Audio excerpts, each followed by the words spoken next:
सो दोस्तों welcome to money stocks. तो इस वीडियो के अंदर विप्रो और इन्फोसिस के बारे में हम लोग बात करेंगे। देखिएगा, बहुत सारे लोगों का एक क्वेश्चन था, कब हमें इन कंपनीज के अंदर बोनस क्या फिर स्प्लिट का बेनिफिट मिल सकता है, कब ये कंपनीज हमें बोनस का बेनिफिट दे दे। क्योंकि हमें पता है कि विप्रो भी बोनस अच्छा खासा देता है और इन्फोसिस भी अच्छा खासा हमें बोनस देता है। तो अगला हमें बोनस कब मिलने वाला है, कौन से साल मिलने वाला है और कितने रेशियो के अंदर हमें नज़र आ सकता है, या फिर कोई भी कंपनी क्यों हमें बोनस का अनाउंसमेंट करते हैं, क्या कंपनी को भी बेनिफिट होता है या फिर सिर्फ शेयर होल्डर्स को बेनिफिट दिया जाता है, या फिर अगर कोई भी कंपनी के अंदर अगर आपको बोनस का बेनिफिट मिले तो वो कंपनी क्या देख के बोनस का बेनिफिट अनाउंसमेंट करती है और कौन से पैरामीटर्स इंपॉर्टेंट होता है। तो चलिए सबसे पहले हम लोग बात करेंगे किस तरीके से आपको डिविडेंड मिलता है। तो जो भी कंपनी अपना नेट प्रॉफिट हमें जनरेट करती है, उसी नेट प्रॉफिट में से कंपनी डिविडेंड का हिस्सा देती है और जो बचा हुआ जो पैसा होता है वो फिर से रिजर्व्स के अंदर डाला जाता है। देखिएगा, फॉर एग्जांपल एक कंपनी ने 10 करोड़ का हमें प्रॉफिट जनरेट किया, 10 करोड़ में से कंपनी क्या करेगी, 2 करोड़ एज अ डिविडेंड दे देगी और बचा हुआ 8 करोड़ जो होगा वो रिजर्व्स के अंदर डाल देगी। क्योंकि कोई भी परेशानी जब कंपनी फेस करेगी तब रिजर्व्स ऐसी बात है, ऐसी चीज़ है जो कि कंपनी को अच्छा खासा सर्वाइवर रख पाएगी। सेकेंड चीज़, किस तरीके से आपको बोनस का बेनिफिट मिलता है, ये जो मैं आपको प्रोसीजर शेयर कर रहा हूँ ये हर एक कंपनी के अंदर दोस्तों सेम प्रोसीजर हमें नज़र आता है, सेम पैरामीटर से कंपनीज देख लेती हैं। तो डिविडेंड के लिए इंपॉर्टेंट क्या है, प्रॉफिट। अभी बोनस के लिए इंपॉर्टेंट क्या है, रिजर्व्स। तो कोई भी कंपनी का रिजर्व्स अगर भर भर के हो, सफिशिएंट अमाउंट ऑफ रिजर्व हो, तो वो कंपनी बोनस के लिए एलिजिबल हो जाती है और बोनस कंपनी दे देती है। सबसे पहले बोनस के लिए शेयर कैपिटल में से कुछ हिस्सा इक्विटी शेयर्स के अंदर कंपनी कन्वर्ट करता है और इक्विटी शेयर्स के बाद ही हमें बोनस का आपको अनाउंसमेंट मिलता है। उसके बाद ही आपके डीमेट अकाउंट के अंदर शेयर्स हमें क्रेडिट हो जाते हैं। तो चलिए, आई होप दोस्तों आपको पता लग चुका होगा कि डिविडेंड के लिए क्या उन इंपॉर्टेंट पैरामीटर्स है और बोनस के लिए क्या इंपॉर्टेंट चीज़ है। तो अभी हम बात करेंगे एक एक कंपनी के बारे में। सबसे पहले हम लोग कंसिडर करेंगे इन्फोसिस के बारे में। तो बेसिकली दोस्तों इन्फोसिस भी एलिजिबल है कि ये भी कंपनीज ने पिछले पास्ट में बहुत सारे बोनस हमें कंपनी ने शेयर होल्डर्स को दे चुका था। लेकिन क्या इन कंपनीज को बेनिफिट होता है, चलिए एग्जाम्पल के बारे में हम लोग बात कर लेते हैं। एग्जाम्पल मैं आपके साथ शेयर करना चाहूँगा, या फिर क्यों कोई भी कंपनी हमें बोनस का अनाउंसमेंट करती है। देखिएगा, अभी स्पेसिफिकली एक कंपनी है जो 100 रुपये के ऊपर चल रही है। देखिएगा, एक कंपनी है जो 100 रुपये पर चल रही है। 100 रुपये की कंपनी के अंदर इतना हमें रैली आया कि वो कंपनी 1000 रुपीज़ के लेवल उस कंपनी ने अचीव किया। तो जो कंपनी 100 रुपये पर चल रही थी उस कंपनी के अंदर वॉल्यूम्स बहुत अच्छे खासे जनरेट हो रहा था, और जो कंपनी 1000 रुपीज़ के ऊपर चल रही है तो वॉल्यूम्स के अंदर हमें प्रॉब्लम आया है, वॉल्यूम्स हमें कम हो चुके हैं एज कम्पेयर टू 100 वाली कंपनी। तो यही प्रॉब्लम होता है कि जब भी कंपनी का शेयर प्राइस बढ़ता है, लगातार तेजी आता है, तो उस कंपनी के लिए वॉल्यूम्स घट जाता है और लिक्विडिटी को कंपनी को प्रॉब्लम फेस करना पड़ता है। और कोई भी कंपनी लिक्विडिटी का प्रॉब्लम दोस्तों जब भी फेस करता है उसके बाद ही कंपनी बोनस और स्प्लिट का अनाउंसमेंट करता है।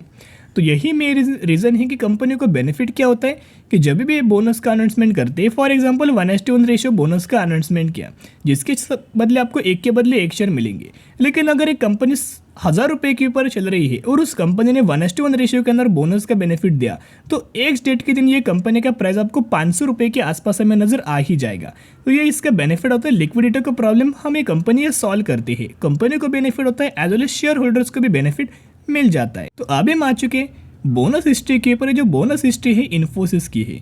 चलिए, बेसिकली कंपनी ने सबसे पहले जो आपको बोनस का हमें जो उससे बेनिफिट दिया था 1994 में, सबसे पहले बोनस के बेनिफिट 1:1 रेशियो के अंदर दिया हुआ था। यानी कि 1994 से लेके अगर आप देखोगे रिसेंटली 2018 में कंपनी ने 1:1 रेशियो के अंदर बोनस के बेनिफिट दिया। यानी कि अगला दोस्तों जो हमें बोनस के बेनिफिट आपको मिल सकता है 1:1 रेशियो के ही अंदर आपको बोनस के बेनिफिट मिल सकते हैं। बहुत ज़्यादा हमें चांसेस यही नज़र आ रहे हैं। लेकिन ये बोनस हिस्ट्री के ऊपर हम लोग प्रिडिक्ट नहीं करेंगे कौन से साल हमें कंपनी बोनस का बेनिफिट देगी। 2023 के अंदर देगी, 2024 के अंदर देगी, या फिर 2025 तक देगी। कब कंपनी बोनस देगी दोस्तों प्रिडिक्शन नहीं है। लेकिन इतना पॉइंट नोट करना, जैसे कि मैं हमने पहले फर्स्ट पेज के ऊपर हमें डिस्कशन किया, डिविडेंड के लिए इंपॉर्टेंट क्या है, प्रॉफिट, और बोनस के लिए इंपॉर्टेंट क्या है, रिजर्व्स। तो बेसिकली इन्फोसिस के अगर आप ये रिजर्व्स देखोगे तो 74,000 करोड़ और करंटली 73,000 करोड़ के आसपास हमें नजर आ रहे हैं। यानी कि अगर आप देखोगे आईटी सेक्टर की कंपनीज के अंदर यही हमें बहुत ज़्यादा फायदा होता है कि कंपनी के बाद भर भर के हमें रिजर्व्स होते हैं। तो कंपनी को कोई भी अगर जितना भी कंपनी प्रॉब्लम फेस करे उस कंपनी सर्वाइवल तो कंपनी अच्छा खासा कर सकते। तो यही इंपॉर्टेंट होता है कि कंपनी के पास भर भर के रिजर्व्स होना चाहिए। और इन्फोसिस के अंदर भी बहुत ज़्यादा चांसेस है, बहुत ज़्यादा पोटेंशियल है कि कंपनी बोनस के बेनिफिट दे। तो जब भी कंपनी दोस्तों एक प्राइस रेंज है, एक लेवल से, जब भी कंपनी लेवल से टच करती है 100% हमें कंपनी बोनस का दोस्तों बेनिफिट दिया जाता है। लेवल्स कौन से है?